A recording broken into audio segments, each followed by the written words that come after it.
Bonjour à tous.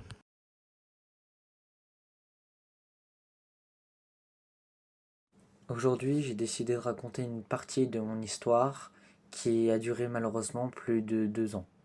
En août 2023, j'ai réussi à trouver une personne qui m'aidait et qui m'a aidé à développer un serveur Minecraft. Un serveur communautaire sur lequel beaucoup de personnes pouvaient se rejoindre. Ce serveur était consacré aux mini-jeux, à la faction et encore plein d'autres modes qui ne sont malheureusement jamais sortis parce que non aboutis. Au début, je ne pensais pas que cette personne était comme ça. Avec le temps, le problème, c'est que j'ai réussi à trouver ce qui était vraiment la personne. Au début, cette personne ne me voulait rien. Puis est arrivé un moment où cette personne a commencé à essayer de se rapprocher. Le problème, c'est que je ne m'en suis pas aperçu.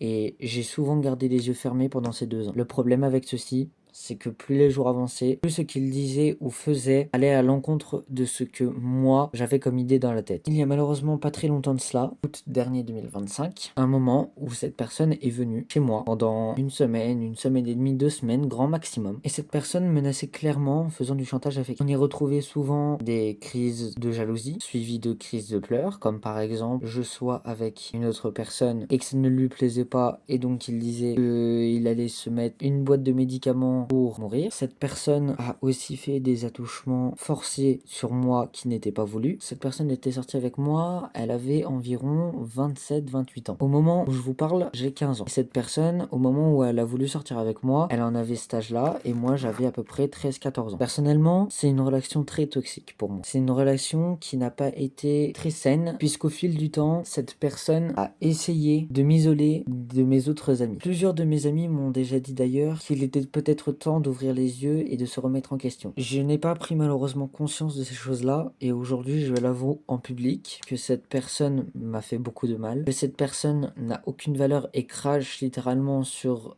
le pays sur lequel il se trouve et qu'il ne veut pas entendre le mot qui lui est associé avec ce qu'il a fait. La relation était à la limite du non consenti et c'était très dur moralement. Pendant longtemps, je n'ai trouvé aucun mot pour en parler, puisque j'avais les yeux fermés. Comme beaucoup de victimes, je me suis demandé si ce qui s'était passé était vraiment grave. Je me suis demandé si c'était pas comme ça chez tout le monde. Et je me suis aussi demandé, parfois, si c'était de ma faute. Si j'aurais pu faire quelque chose de différent. Avec le temps, j'ai compris une vérité importante. Un enfant n'est jamais responsable de ce qu'un adulte lui fait subir. Les adultes qui commettent des actes utilisent souvent la manipulation, les menaces, la culpabilisation ou encore la confiance de ces victimes, qu'ils construisent ensuite avec l'enfant. C'est pour cela que beaucoup de victimes restent silencieuses pendant des années, par peur de menaces, de représailles ou toute autre chose. Quand on est enfant, on ne comprend pas toujours ce qui se passe. On peut avoir peur, on peut être perdu, on peut croire qu'on sera puni si on en parle, on peut penser que personne ne nous croira, et parfois malheureusement, certaines victimes ne sont effectivement pas crues. Lorsqu'elles trouvent enfin le courage de parler, c'est une deuxième blessure qui peut faire énormément de mal. Je fais cette vidéo parce que je veux que les choses changent. Je veux que les victimes comprennent qu'elles ne sont pas seules. Je veux que les proches sachent reconnaître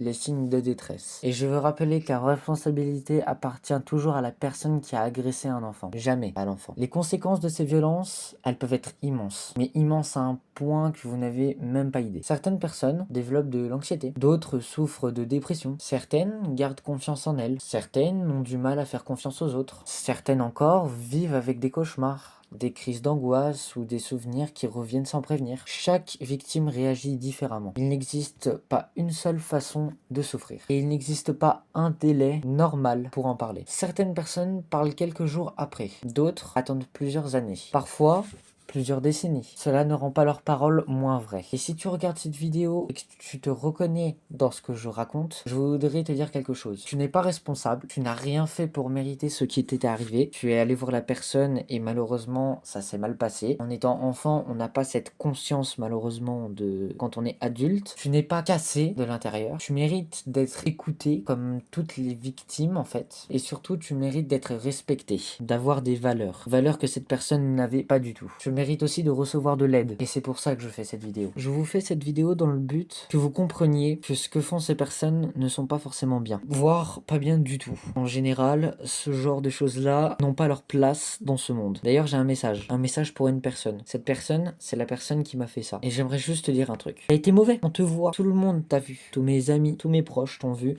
Et même tes parents ont décidé presque de couper contact et t'ont presque dégagé de chez toi puisqu'elles ne voulaient pas avoir affaire à quelqu'un comme toi. Et honnêtement, maintenant je les comprends mieux. Je sais aussi que tu stalks beaucoup sur les réseaux. Je sais que tu vas forcément regarder cette vidéo. Je sais que tu vas essayer de me signaler partout pour faire sauter mes comptes. Et sache une chose, c'est que si tu continues, ça n'en restera pas là et il y aura plein de déposés pour harcèlement, pédophilie et j'en passe. Je connais mes droits personnels, je ne suis pas majeur. Tu as essayé de faire des choses avec moi sur lesquelles tu m'as forcé et si tu continues, tu vas devoir en payer les conséquences. Pas forcément par moi, mais par la justice.